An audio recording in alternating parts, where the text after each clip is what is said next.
Welcome to Music for Storytellers, a podcast dedicated to music for visual media. On today's episode, Fabian and I welcome our friend Clementine Charuel to discuss the topic of assistantships. Clementine Charuel is a composer, conductor, and pianist from Paris, France. She is a highly educated musician holding a master's degree in musicology and choir conducting, as well as a master's in film scoring from Berklee College of Music, which is where we met. She recorded music in legendary scoring stages such as Air Studios' Lyndhurst Hall in London and the Newman scoring stage at Fox Studios. Clementine now works as an assistant for a few established composers in Paris while pursuing her own film scoring endeavors. She just scored a feature film and is getting more and more involved in the French cinema industry. So without further ado, here we go.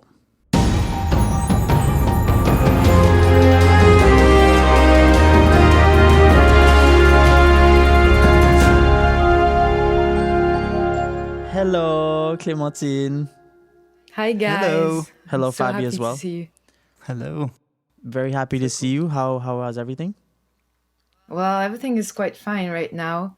I'm in a kind of holidays, so just it's fake holidays, but it's nice. Fake holidays? Why fake? Well, I guess you're never in the holidays when you're a composer, so fake holidays. I see. Yeah, So yeah, you're in between projects, and that's why you're on holiday.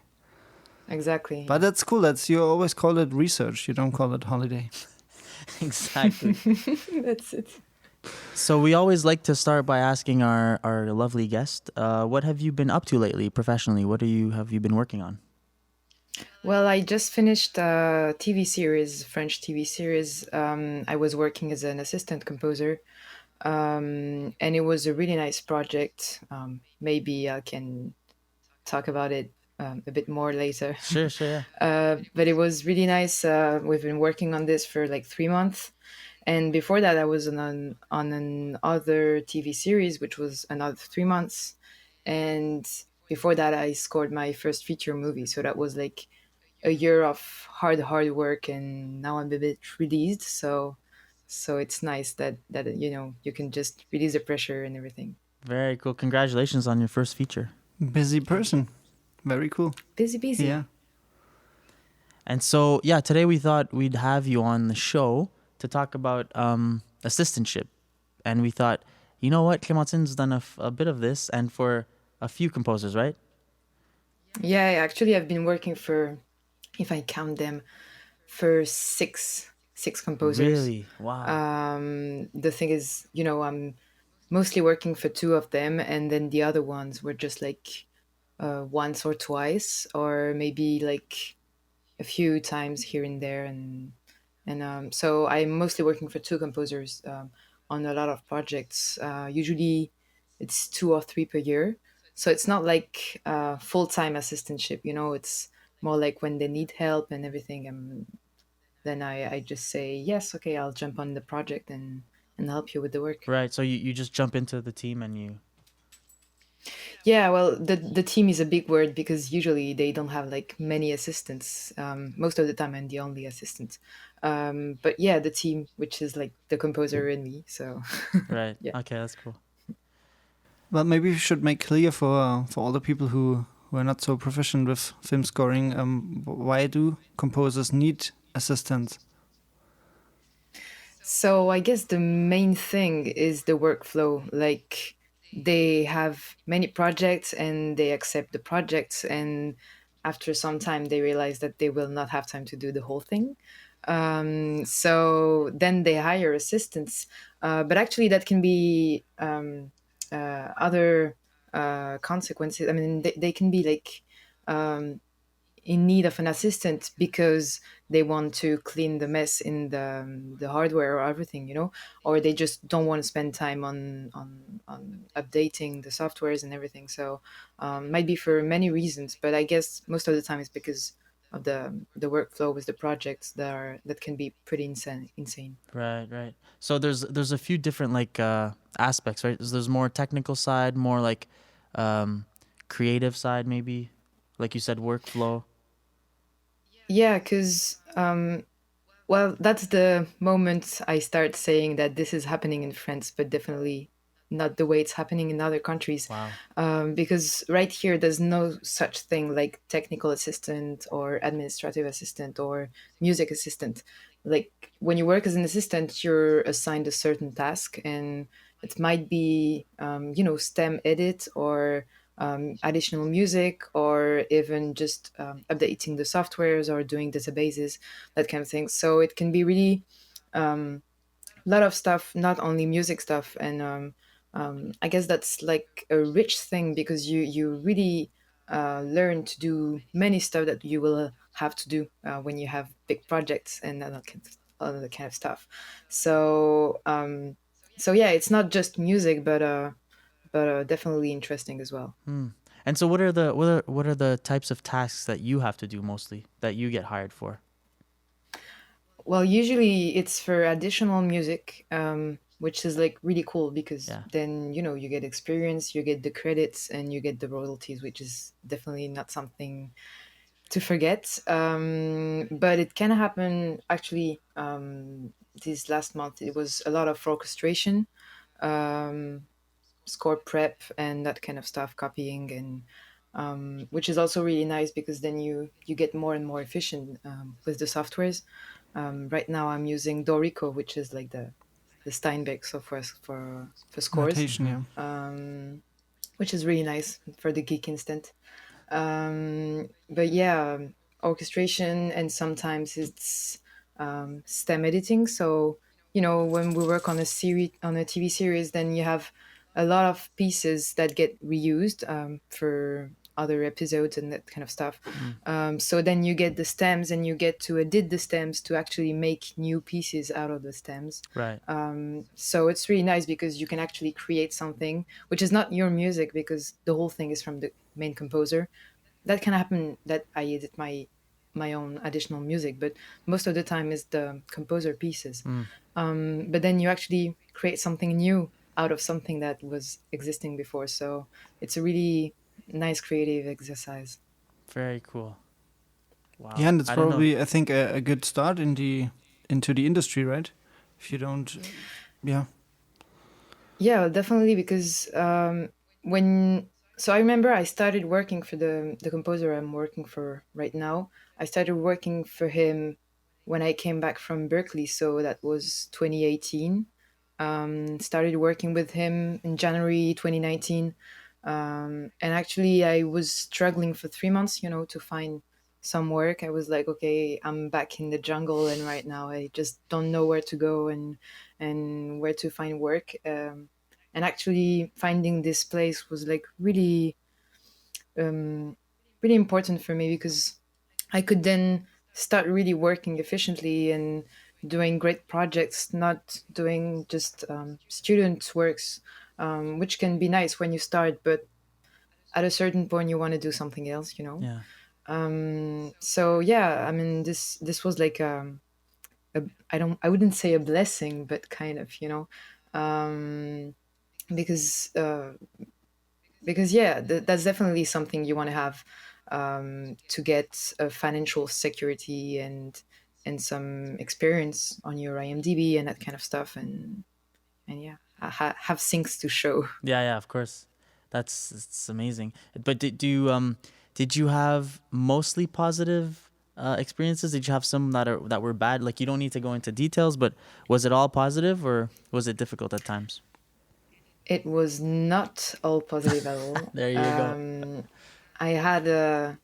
I worked for a composer who was like really disorganized, and I wouldn't say even a good composer. He was mostly doing loops and just looping the audio and everything, and basically the engineer was doing everything. Wow. His mixing engineer was doing everything. And the work with him was basically transcribing everything, because he was not using MIDI. So when I was doing the scores, I had to transcribe everything by ear, Right. like with bad VSTs of rapid strings and everything, which was like quite horrible. I spent like days and nights on these projects, and he was not nice either. So that was like the worst combo you can get.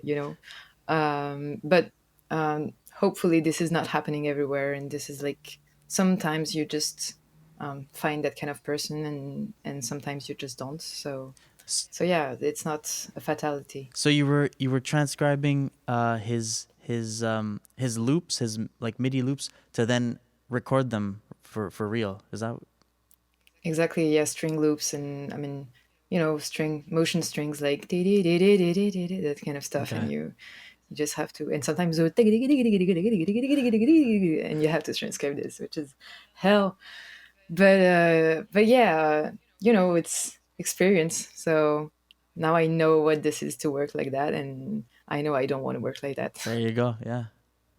Yeah, I think assistantship is a delicate topic because everybody says, "Oh, at some point in my life I did it," and also a lot of people say I would never do it again.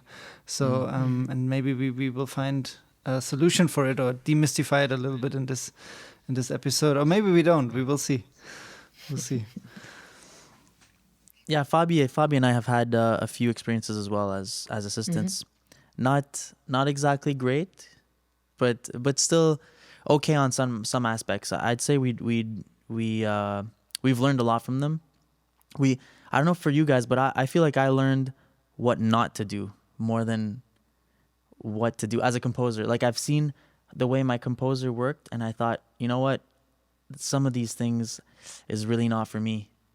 And then there's some things that I picked up, maybe some creative aspects that I like. The way, say for example, the way my composer would just grab any stringed instrument and just create an idea with that I liked. But then I saw how he would organize his files and music folders in a computer, and that was like not for me. You know what I mean? Yeah, exactly. What about you, Fabi? Was it more like I remember you telling me it was more of like dealing with people or other assistants, Yeah, maybe? I had the same situation as Clem had when after graduation I just needed to find something. I had no projects, I didn't know any directors, so I was looking for an assistantship, and it was also the thing like everybody said at Berkeley, yeah, after doing this, the first step into the industry, be an assistant. So I looked for a composer in my area, and the problem is he already had 4 assistants who were working full time for him in his studio. That's also something we really need to discuss here in this episode. If you can work remotely as an assistant, or if you have to do it in the studio. So I came into that, and I felt like being in a company where everybody had his role. And everybody, like, there was this one assistant, he was the longest assistant. So he was in the hierarchy, he was the highest one. And so, I started on the lowest point. And it was hard. And it was also, sometimes felt a little bit, okay, that's not what brings me forward, because I worked there full time the whole day. And when I came home, I was so exhausted, I couldn't even work on my own stuff. And I was also thinking, does this bring me forward? Of course, I was working on big projects. But at some point, I just decided, for me, I want to do my own stuff. Yeah. So the composers I work for or worked for, they did not have big teams, because this is not like a common thing in France. We have like 1 or 2 composers that have a team of assistants with several assistants, but usually they have like their main assistant, like the main person they will call if they need help, and then they might have like a team of orchestrator or copyist or mixing engineer and that kind of people, which most of the time are just friends. It's just like, okay, we're friends, and do you have a minute, do you have a week, do you have an hour to do something for me? And they will say okay. But one of the composer I worked for, he had like a main assistant, which was more like a second composer, of the team. Basically, this person was doing like songs and everything that's related to songs in the movies, and so she was always working there. And then I was doing like the orchestration stuff and sometimes stem edits. and there was another person doing copy and recording, producing, basically. Okay. So yeah, it's more like team of different people with different abilities, and more than team of assistant composers. Okay. That's cool. And it's, yeah, it makes sense that you would hire just friends, right? Just people like People you trust, I think all three that's the of us. thing. We Yeah. Yeah, but actually that depends, because you can also hire people that start in the industry. I mean, I didn't know the composers I'm working for okay, okay. before working for them. So it's not necessarily like friend stuff. It's more like for the score preparation, the session preparation, and everything. Then you can ask someone you know. But when it's about composition, I feel like they prefer having someone that is starting and that has already a background, but that is starting in industry and who needs actual work and actual experience. So yeah. Right. And did you have a hard time getting along with some people, or was it mostly easy? Some of the Well, people you work with, and other than the composer, let's say. usually it was quite all right. The people I worked for on this team with the other composer, and I was the orchestrator and everything. Everyone was quite nice. It's just that the atmosphere was a bit tensed because of the workflow of the main composer. Oh, I see. So sometimes, it's just like everyone is cool, but the atmosphere is weird. So everyone is not that cool, I get it. Yeah. basically. It makes it people are on the edge, so it's hard to work together. Yeah. Yeah, exactly. But most of the time, it's really nice, because even though we have like tough deadlines and the workflow is quite hard sometimes, we all know that we're here to have fun and to get some experience. So it's not like, as we're not working 24/7 and we're not working every day. It's I'm not working every day for the composers I work for. So this is something really releasing, and then it's much more fun to work when it's time to work. So I never felt like a problem with other people from the teams. Right. It's a different kind of vibe because Fabi and I were working like full time, right? As Yeah. a like primary assistant, always there. I think it is better to be there just once in a while, just dropping in on projects. It must be really cool to work that way. Yeah, I mean, I guess that's different. I mean, I guess it depends on who you work for. Yeah, of course. I don't think I would have problems with the composer I'm working for right now. If I were to work every day for him and at the studio, right now I'm not working at the studio, but if I were to, I don't think it would be a problem because the atmosphere is really nice. But I guess, yeah, if you work for someone who has already a lot of assistants and everyone is a bit like trying to to jump the ladder, Yeah. so maybe it's getting a bit harder to be okay with everyone. Right. Right. But how do you manage your own projects when you work as assistant? Or would you say it's harder to get new jobs when you're known to be the assistant, not the composer? I don't think it's harder, but it's not easier.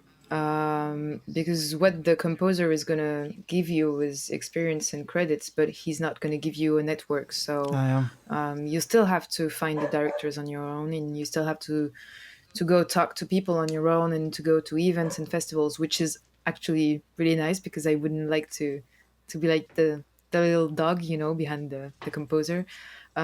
So yeah, I guess the important thing is to keep your own mindset, on behalf of what you do for the composer. You have to stay focused on what you want to do. If you want to be an assistant for your life, I guess that's something that's possible, but you have to be clear with this at the beginning. You really need to be sure that that's what you want to do.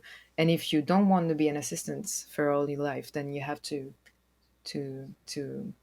to meet people and to go out and to focus on your own career as well, which can be a bit tricky because then when you work a lot for other people, then you have to be conscious that you're losing time for your own career in a way, Yeah. which is not really losing because you're still getting a lot of stuff working for these people. I mean, you should, but yeah, you're not putting this effort and time where you might want to put it.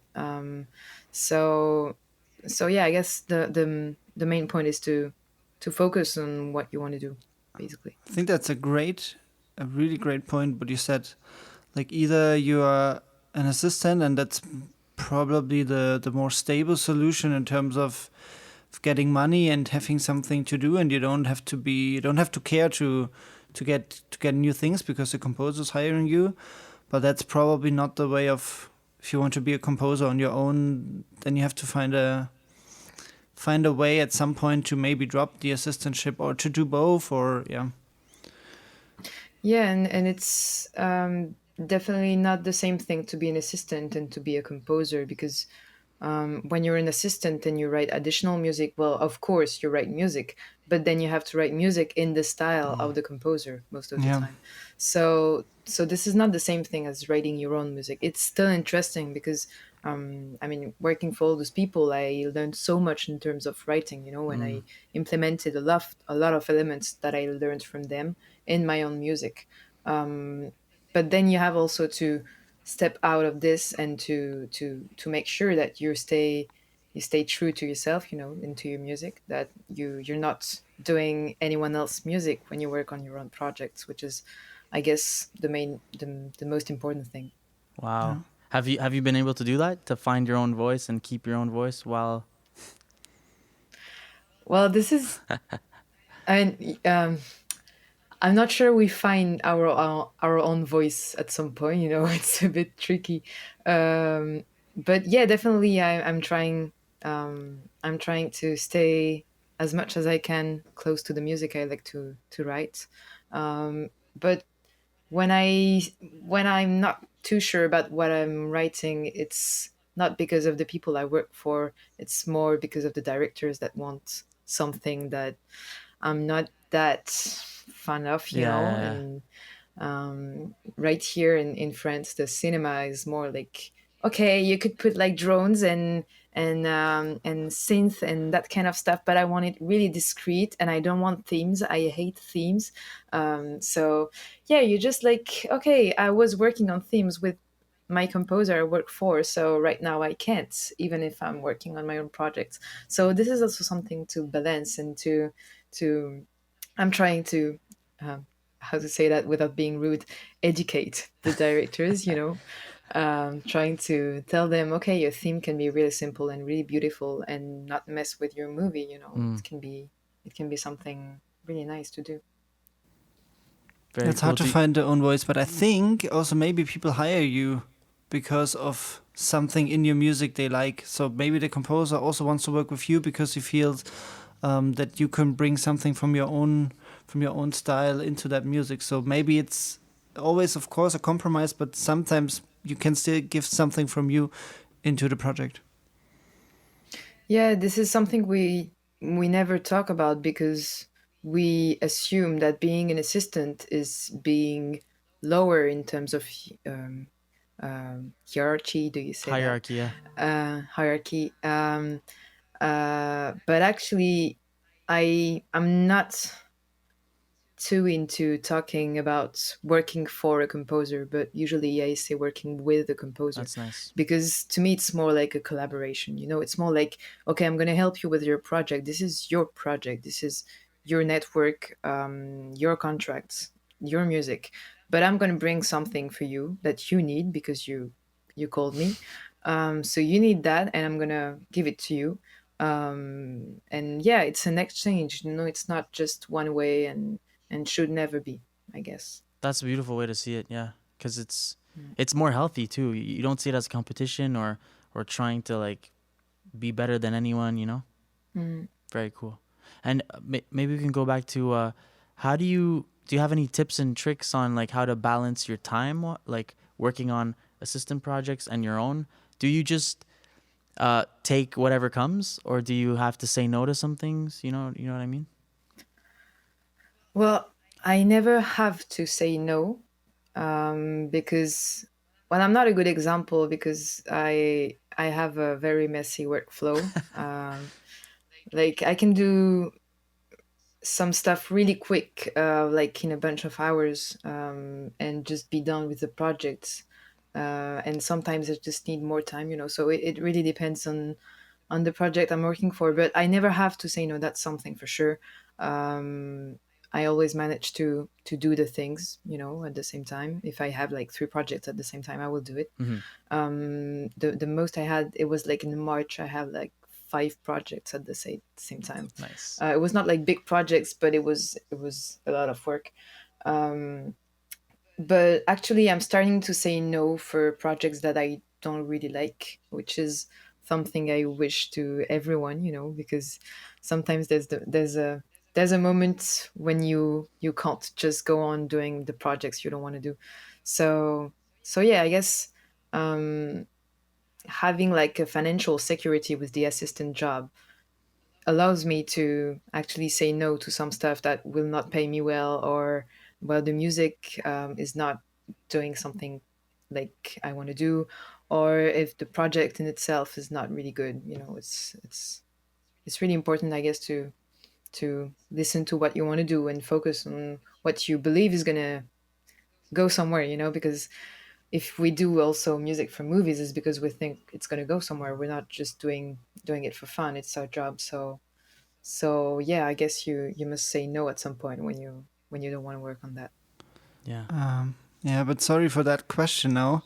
But would you say when you have the financial security as being an assistant, then it's also a little bit harder for you to make money with your own projects, because you would also accept projects where you don't get paid, or where you get a super low fee because you already have that security from your assistant job? Well, I would say the opposite, actually. Okay. I would say that Yeah. the assistant job is helping me fixing the good budget, telling people that I should be paid that. I shouldn't be paid what you're offering me, but definitely not. So indeed, sometimes you're like, okay, I have some work, and I have some money aside, so I can actually work on this project, which is not really well paid. But if I think like that, then it must be a project that I think will go far. That will have will go in festivals Like and will winning be 7 streamed Oscars everywhere and something like this. That you- Yeah, definitely. Yeah. That's the most important. Oscars, Yeah. yeah. Including No, best but, score, of course. Best score Yeah. is the most important. something no, you basically- something you really believe in, right? Yeah, definitely, because this is a lot of work.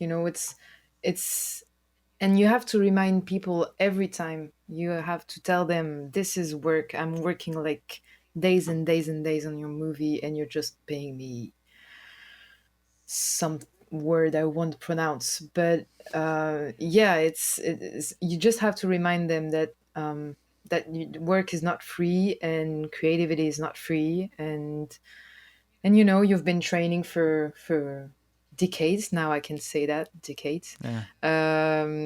So this is definitely not free. It should never be.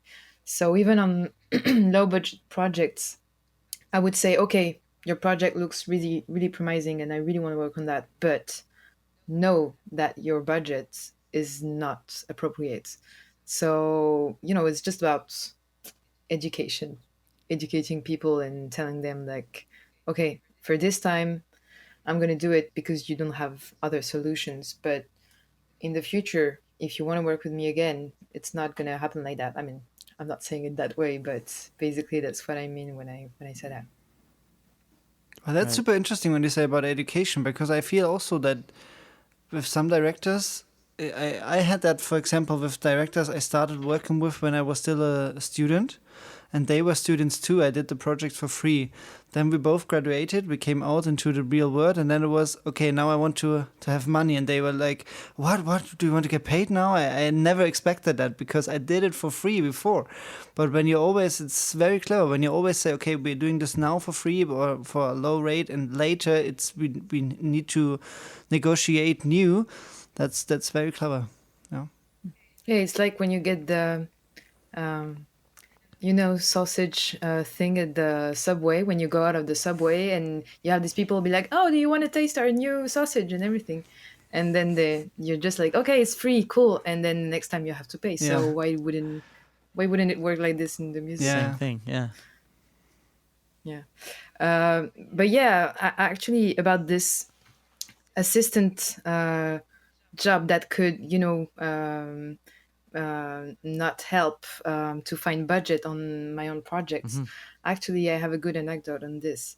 The composer I work for, I was working at his studio when I was called for the contract of my feature film, and they were offering like a really, really bad budget and taking all my publishing rights and everything. Oof. Horrible. So Cruel. I was talking with them on the phone, trying to be like, okay, you can't do this.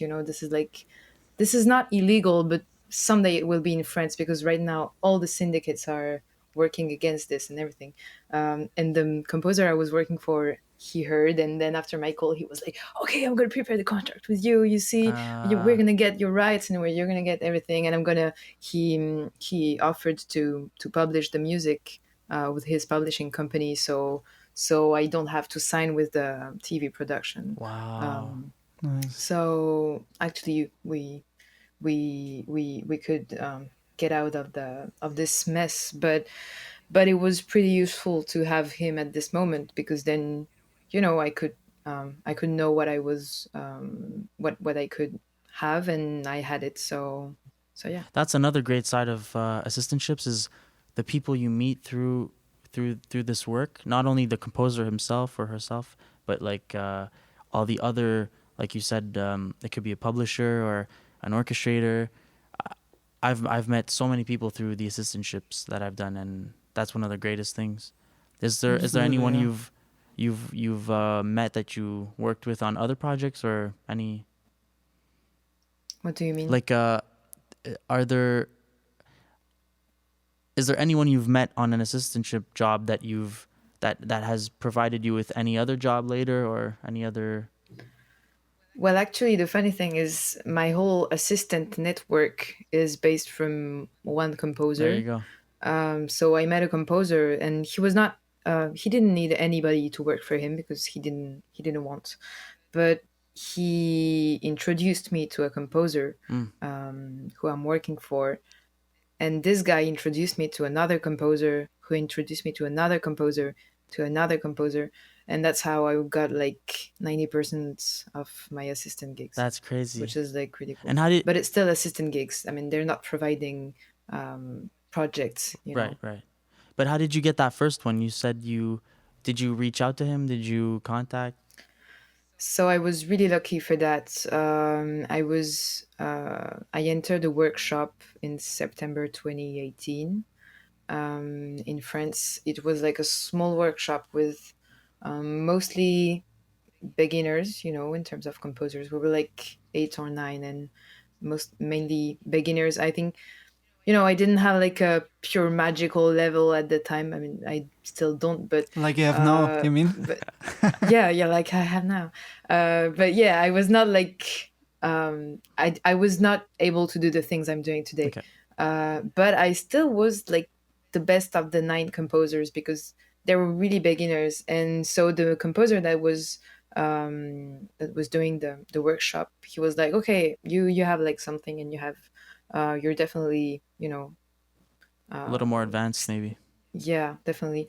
So I have this friend who is always seeking for assistance for his music. So yeah, why don't you meet him, and I'm gonna introduce you to him, and yeah. So that's how it happened. But it was, usually people they tell about their career, telling, "Oh, I was lucky." Sometimes Yeah. one time I had some luck, and actually it's just that it's as simple as that, you know. It's just like be at the good place at the good moment, and yeah, that's definitely what got me all these projects. And to just be ready for the opportunity once it shows up, right? Yeah, and also don't be afraid to pretend a bit, Yeah, you yeah. know. Fake it till you make it. Absolutely. Yeah, Yeah. That's so because true. Everybody has to do it. Yeah. yeah, definitely. And you must, and when you meet the composer you want to work for, even if you don't want to work for him at the beginning, you're just meeting with him, and he's like, oh wow, I would need someone to do this, and you're just like, yeah, I can do it, of Do you have course I any can do it. examples, like some of the things you said you could do that you at first couldn't do? Contact scripting. Oh, Oh yeah. amazing, Clem. That's great. Yeah, so basically, I knew a bit because we had the classes with Yeah. Eduardo Tarionte at Berkeley. So I knew a bit, but definitely not enough to do what he was doing. He's doing a lot of sample libraries. Um, so I said, yeah, I know how to script. Yeah, amazing. The fact, the thing is that he never asks me to do a single scripting in Contact. So I don't know if I'd said no, I don't know if he would have hired me, Yeah. but maybe yeah, I don't know. But actually, I think the fact that I said yes proved that I could do the job. Yeah. And I mean, he would ask me to do one right now, I could do it, and I would spend the nights understanding how it works, but I would do it. But I guess that just when they ask you, do you know how to do this? You must understand. Are you ready to learn how to do it Yeah. really quickly? And then you're just like, yeah, of course. Exactly. Yeah, I've done the same thing for like arrangements. It's not related to assistantships, but someone asked me, can you arrange for orchestra for a concert? And I was like, I mean, of course I can do it, but I had never done it before. So I just said, yeah, sure, let's go, let's do it. Yeah, but you will never be able to know everything, right? So at some point Exactly. we have to say yes to things and it's also getting out of the comfort zone. So maybe it's good. And Yeah. composers are Yeah. always I feel like composers are always doing something new and different and out of the comfort zone, you know? We can adapt easily. We have to always change musical genres, even techniques, new technology to work with. So it's part of what we do, you know? Yeah. Mm. Clem, so you already said the magical words. You have to be in the right place. That's, I think, the biggest question we had in our time at Berkeley. We always discussed it. So do you have to move to LA or to London or to some hotspots to make it as a composer or to make it as an assistant? Now you're living in Paris, which is also like a big film city in comparison to some other cities, and in comparison, for example, to the city where I'm living. Would you say that you lived on a spot where you could have meet these composers and they could introduce you to other composers, helped you? Or would you say today with the technology and all the possibilities, it doesn't matter at all? So I guess the best example for that is the place I met this composer who made me introduce so many people. I met him in a small village, which is like east of France, known by no one. And this was like a small workshop in a very small music festival. So I guess that answers the question. You don't have to be in Paris. You don't have to be in LA. You don't have to be in London. You know, it's, I mean, obviously you have to work your network. So it's not like you meet one guy and he's gonna give you the whole thing in the hand, you know. So you must definitely work your network, but it's just a matter of knowing who to meet and where to meet. So I guess being in a big city makes it easier. You know, you don't have to think so much about this guy. I want to meet this guy, but he's going to this festival at some point, and blah, blah, blah. And you don't have to think about all that. You just know that you're in the city where you can meet these people at any time. So you just go to a studio. If you record with the guy you're working for instance, you go to the studio and then you meet another guy and just like, oh, that was like, I was waiting to meet you for years and that kind of stuff. And yeah, I guess it's easier when you're in a big city, but I don't think it's mandatory, you know. It just depends on how quick you want to meet people, maybe, Yeah. and Yeah. and what kind of way you want to take to meet them. If you want to meet them like in a small encounter, or if you want to meet them in a festival, or just depends on that. Yeah. Joey, what would you say? Does it help you to live in Montreal? It's funny. The composer I worked for was in Montreal, but I just reached out via email. I never met him, and I just sent him an email saying, "Hey, I can help you. I like what you do. I'd like to help you with anything that's like technical or whatever you need." And he wrote back to me 2 months later. Okay. So yeah, he was in my city, but it didn't change anything because I just reached out via email, cold email. Have you guys ever done that? Like just reach out to people? I think after Berkeley, everyone did. I wrote Everybody, I yeah, think 100. like Yeah. thousand Hundreds of emails, emails. probably. Yeah, Yeah. crazy. Yeah, it was like, send 100 emails a day, do it. Yeah, Yeah, no.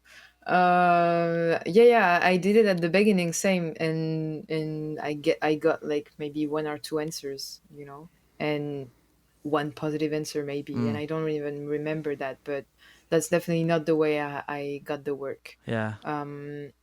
And actually, this is, to me, it's all by the network. You have to meet someone, and this person will introduce you to other people, and it's getting exponential. Right now I'm working for a composer who lives in LA, but works with French productions and American productions. And the first time I actually met him was yesterday, and we've been working together for almost a year. Wow. So it's not like you have to be in the same city, you don't have to be on the same time zone. Everything is possible. And this guy, I met him because I was already in the network he's part of. So that's the way it happens. But it can happen also other ways. It's not like a perfect rule. It's not like this is happening this way and this is not the only way it's happening. You can perfectly meet people you can work for via email, or in festivals, or just when you grab a coffee and the guy next to you is director, or I don't know. It can happen in many, many ways. Yeah, exactly. But would you say a good tip, I think, is to go to festivals and go to places where stuff is happening, even just for a small trip, right? If you're from a small town, I guess for people who are listening, a good tip would be to just go places for a bit, right? You don't have to move there. Well, at least it can, yeah, going to festival at least can take you out of your comfort zone, because either you're going to meet people, or you're going to see that it's really hard to meet people when you don't have a project in the festival. Yeah. Like, to me, it's really hard to go to festivals where I don't belong. Yeah. Kind of Right. like, if I don't have a project that's selected, I don't see any reason to go to the festival, because I'm like, hey, I'm a composer. No, I have nothing in selection, but you will hire me. Yeah. It's a bit weird. And also there are a lot of composers that are doing this. And usually when I go to festivals, it's just like 20-30 of us, trying to get a gig, and there's just 10 directors in the festivals, and it's like, we're all here and we all have no reason to be here. Crazy. And we're all targeting the people that have a reason to be here, that are with the composers who scores their movies, Yeah. that have a reason to be here, but you don't, and you're gonna, and not steal the job, but Or kind trying to. So is it not a good idea then? I feel like it's not a good idea. No, I think it. I'm really good at saying it depends. Yeah. So I think it depends. It depends. Yeah, if you're from a small town and you don't have access to the industry in your town, it might be a good solution, because then you can start meeting people. Might not be the way you're gonna have some gigs, but you're actually gonna meet people, which is That's how it starts. nice. Yeah. I also think it depends on which festival it is. There are some festivals, like huge festivals. If you go to Cannes Film Festival, for example, they are like AAA composers and directors. And of course, they would never talk to you. They even don't, I don't know, look at you, which is Maybe they for would a talk reason. to me. Yeah, I think they would talk maybe to they would talk to you, but not to the both of us. No, But there are also festivals for beginners or for newcomers, and if you go to those festivals, people are on the same level as you are, and that's maybe also if you reach out to them, or if you maybe they are at the same age you are, or they in the same situation. That's much easier. Yeah, that's definitely the place you want to go. If it's a small festival with, sometimes they have like competition, like Soundtrack Cologne. Yeah. Like in France, we have something a bit similar, which is called Music and Cinema Marseille, which offers like a masterclass for young composers, and they have like something called European Market for Film Music, which is basically directors and producers sending their script to the festival, and then they send it to composers, and we try to score something, and then during the festival we have a meeting with them, but we're like 3 or 4 in competitions on the same movie, so it's a bit tricky. But then you actually meet the director and the producer, so it's the worst thing that can happen is that you just pitched for the project, and you just experienced the pitching a real stuff, life experience. which is a bit tricky because it's not really like that it's happening in the real life, but still it's getting closer. So yeah, that's the worst thing that can happen, and the best thing is to actually score the movie. So If you this is the kind of if you win the festival pitch, that's right? nice. Sorry? If you win the pitch. Yeah, Nice. yeah. Oh, actually, you can also, talk to the people outside of the competition and be like, "Oh, yeah. Oh, so you're a director." Okay. And then, yeah, I know some people who actually scored some other people's movies. Okay. So yeah. But yeah, this is the place you want to go if you're starting, and if you don't know where to meet people, and if you're eager to meet people actually. Very cool. So, did you already meet someone at the festival who gave you a job afterwards? No. No, because But that I hear composer, I hear that answer from a lot of composers. Actually, yeah. Yeah. The thing is, this is really so this is a really good competition. I mean, it's not really a competition, it's more like we call it dispositive. I don't know if there's a word for that in English. But basically it's really good because you can meet people and you can actually experience pitching and everything. But actually, the first barrier is that they have to do the movie, so they have to get the budget and the helps they're trying to have in order to do the movie. But maybe they will not do the movie, so that's the first barrier. Even if they tell you, okay, I love your music, let's work together, the movie might not be filmed. So then afterwards, you have to be chosen, and after that the movie has to go somewhere. So it's like a 3-step stuff, and I don't know many people who actually got a movie out of the competition. So maybe like 10 people in like 5 years, 5 years, and every year there are like 100 composers pitching on a project. So yeah, it's tricky. It's tricky. But Joey, you what did about you did get a an assistantship position through someone you met at a festival, right? Yeah, but he was not a director. Oh, right. Okay. So it wasn't. He was a composer. Right. It wasn't a job to score, and it wasn't through a director. Okay.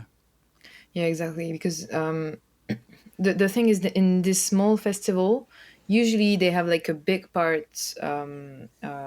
focused on film music, which is amazing because usually film festivals are just like film festivals. Yeah. But in this festival, there's like a huge part about film music. But then the biggest amount of people that go to this festival are composers.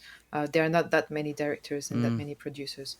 So that's a really small area, that you have to enter. And I definitely met some people, and I hope to work with them in the future. But on this project that they were presenting, I was not selected. Okay. But then we have like good relationships, so I'm sure one day, Yeah, you never know. Yeah. Very cool. Joey, what about you? Did you got a job from a festival? Actually, not a festival, but you know what? In Montreal, there was a few these kind of networking events, just like a 5 à 7. It's like a I don't know if you have that 5. It's just like a Yeah, but that's not a professional no. word. Okay, so it's just like a cocktail time. Like you just go to this place and network for. It's organized by some association of the film industry, and it's just like an excuse to network, really. And I went to a few of those, and surprisingly, I got quite a few jobs from that. Even if they were like small things at first, and then they evolved into something bigger, or I even ended up meeting people from that event through other jobs. Like the film industry, I guess maybe just in Montreal, is very small. So once you get into it, then it's easy to meet more people and to be a part of it, you know? Yeah. So not film festivals, but definitely little like networking events. That's actually a very good tip, I think. Even on festivals, those networking events sometimes help better than just a regular party, because on the networking events, I think mostly the people who really look for something go there. So even directors, if they are looking for composers or actors or something like this, they go to the networking event. Why else should they go there? And if there's something like that, that's maybe more helpful than just going to a random festival or going to a festival for just composers or something like this. Yeah, absolutely. Yeah. Mm. And so, what else do we have? Yeah, I'm also checking the list. We had a bunch of questions for you, but we obviously went. Let's see. Have you? I have a question. Have you ever been in the studio? Not. I mean, has your job as an assistant been very involved in the studio, or was it mostly remote? It's mostly remote.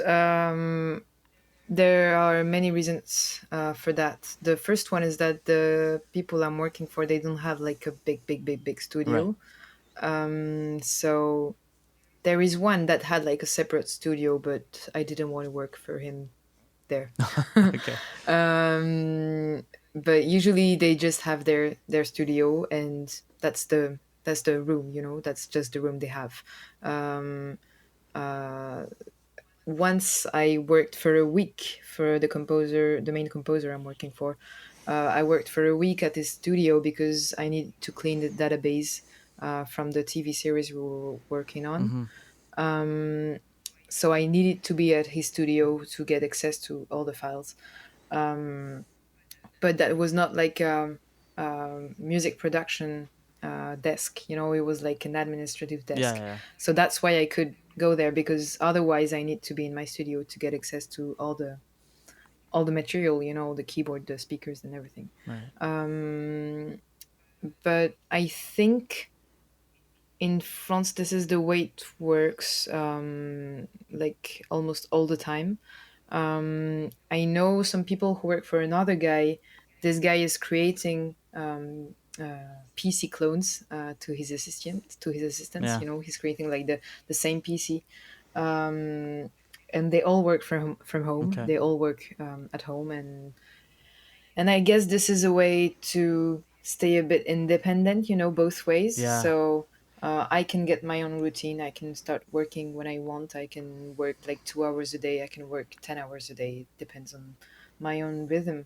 And also for the composer to not have someone around all the time, you know. So you don't have to be like, okay, you should do that. You shouldn't do that, blah, blah, blah, blah, blah. And you just, you know, and if there's a problem, it's not your problem. So I guess it's nice both ways. Right. Very cool.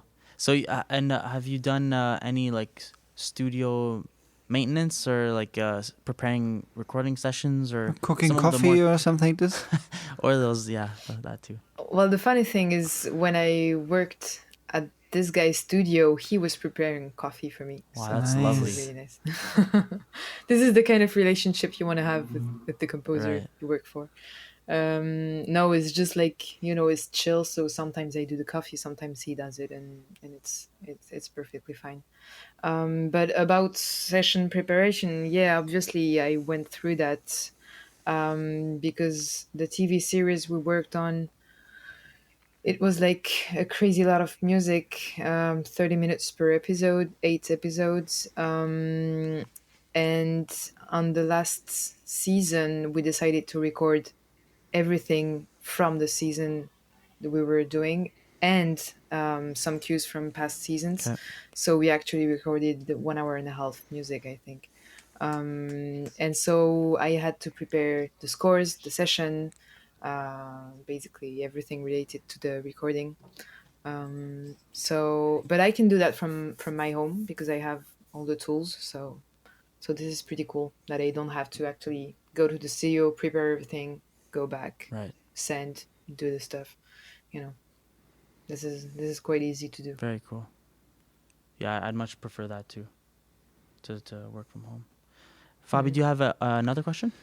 Well, I think there's this one question we have here on the list where we marked as the most important one, and also that we need to check it out with Clem. So if you don't have any other question, I think we could make this as the final one, as a conclusion.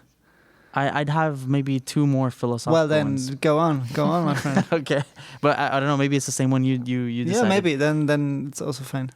Okay, so I was just wondering, is it ever too late to become an assistant? And maybe tag along to that. Do you ever think it's time? When do you know it's time to move on as an assistant? Oh yeah, great question. It wasn't mine, but yeah, great question. Perfect. I don't think it's ever too late. I actually worked for the composer. He was 50, and he worked for the composer I'm working for. Wow. I mean, he still works for him from time to time. Very cool. And he's like 50, so never too late. It's again, it's a matter of friendship. So sometimes if you have a good friend and he's a good composer, then you definitely want to hire him on your project, or the opposite. So I really hope that when I'm 60, I will be working for some people, because it's still like you're still learning a lot from other people when you work for them, and I think it's always nice to have this somewhere in your life, even if it's whereas it's a big composer, or even just a friend that's starting, it's always nice. A friend that needs some help, he has like, I don't know, $100, and you have some times, then why not helping him? So I guess it's never too late, and any age is fine, and any time in the career too. It's not because you have scored like 1,000 blockbusters and or even just one short movie, that you can't work as an assistant. This is like, especially any stage is fine. Especially as, like you just said, it makes sense that you can always work for friends. Assistantship is not always you work for a composer and a higher, like more established composer. It could be you just assist anyone else, like your friend, and that's true. It can go on forever. Beautiful. Yeah, I definitely want to erase the notion of hierarchy, because to me it's a very dangerous term. Yeah. It's the open door to bad treatments, and to abuse, that kind of stuff. Yeah. So that's why I always want to say I work with a composer. This is not always easy to say that, because in the speak flow, it's just like working for this guy. Yeah. But actually, it's important to say that you're working with someone, because it's an exchange. Very important distinction. Yeah, I agree. And also, sorry, I also think it's never to. It doesn't have anything to do with proudness or something to ask for help. So if you're not able to do some specific thing, for example, if you have to produce a dubstep track and you're not a dubstep producer, then it has nothing to do with proudness to ask someone else to do a cooperation and to together with that person. Right. Yeah. Definitely. And to tag along to my second question, like if you're part of a team, or you're more of a main assistant, and you do a lot of the jobs that is required of an assistant, how do you know when it's time to move on and to do your own projects, or to ask for more responsibilities? Or do you have any tips for that? Well, I'm gonna answer first to more responsibilities. Yeah. Um, I guess the moment when you feel like your health routine is not sufficient anymore with the money you have is the moment you can ask for more money, for instance, or less work, or whatever you feel like would make it better. Um, but yeah, as soon as you feel like you're getting too tired for the work you're doing, or you can't just keep up, this is the moment you have to wonder, am I doing the right thing? Am I doing too much work? Am I just having enough money for the work I'm doing? Am I getting enough credits? Also, it's not just about money, but also credits, because some people might be just credited as orchestrator if they wrote music, and that moment you're like, okay, am I getting enough credit? Yeah. I wrote this music, and yeah. So this is something to take into account. But yeah, after that, it's time to move on. It's time Maybe do to your own leave the thing. Yeah, nest. exactly. Yeah, when I don't know, when you feel like you're not learning anymore, Great point. and if working is actually working and not creating, Or what if you it's have too many projects of your own, and you can't handle both? Maybe that's a good problem. that's indeed a good reason to stop assistant position. Yeah. But yeah, I mean, I guess when you get to that point, you might already have dropped some stuff aside, because I guess this is progressive. It's not like you're gonna have 7 movies from one day to the other because the day before you were just working on one short movie or that Yeah. kind of stuff. So I get this is something that goes progressively. Right. Right. Of course. And so, Fabi, did you have that final question? Yes. So Go ahead. I think at the beginning of this episode, we were discussing about the mystification of assistantship. Is it useful to be an assistant or not? And I think a lot of people are asking those questions. Shall I be an assistant or not? Does it help for my career or not? So maybe at the end of this episode, let's find a conclusion for that.